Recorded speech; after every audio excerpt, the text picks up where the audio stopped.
ఆయన అనుభవం ఈ రోజున 2024 ఆంధ్రప్రదేశ్కి ఎన్డీఏ కూటమి తరపు నుంచి ముఖ్యమంత్రి అభ్యర్థిగా శ్రీ నారా చంద్రబాబు నాయుడు గారి పేరుని జనసేన పార్టీ పక్షాన నుంచి మేము బలపరుస్తున్నాం.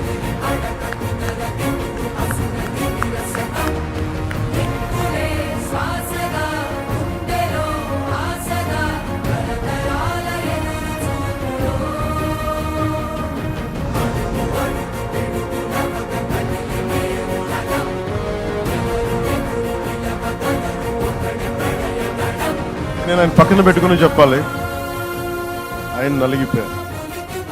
జైల్లో చూశాను ఆయన పాపం భువనేశ్వర్ గారి బాధను చూశాను. నేను అనుకున్నాను, అమ్మ మీరు కన్నీళ్ళు పెట్టకండి, మంచి రోజులు వస్తాయని చెప్పిన మంచి రోజులు వచ్చినాయి. వారికి మనస్ఫూర్తిగా పరిపాలించినటువంటి వ్యక్తి యొక్క ప్రవర్తన చూసిన తర్వాత ఇలాంటి వ్యక్తి పాలనకు పనికిరాడనే ఉద్దేశంతో ఓట్లు చేసే పరిస్థితికి వచ్చారు. ఇది నా ఉద్దేశ ప్రకారం ఒక కేస్ స్టడీ అవుతుంది, మనందరం కానీ జాగ్రత్తగా ఆలోచిస్తే.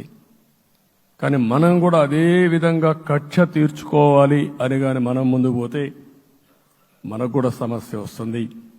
అదే సమయంలో ఒకటే చెప్తున్నా, తప్పు చేసిన వాడిని క్షమించి పూర్తిగా వదిలిపెడితే కూడా మళ్ళా అలవాటుగా మారుతుంది.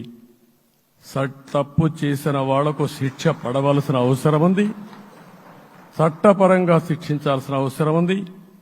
అదే సమయంలో విధ్వంస రాజకీయాలు, కక్షా రాజకీయాలు కాకుండా ఇవన్నిటిని ప్రక్షాళన చేయాల్సిన అవసరం ఉందని చెప్పి కూడా నేను మీకు తెలియజేస్తున్నాను.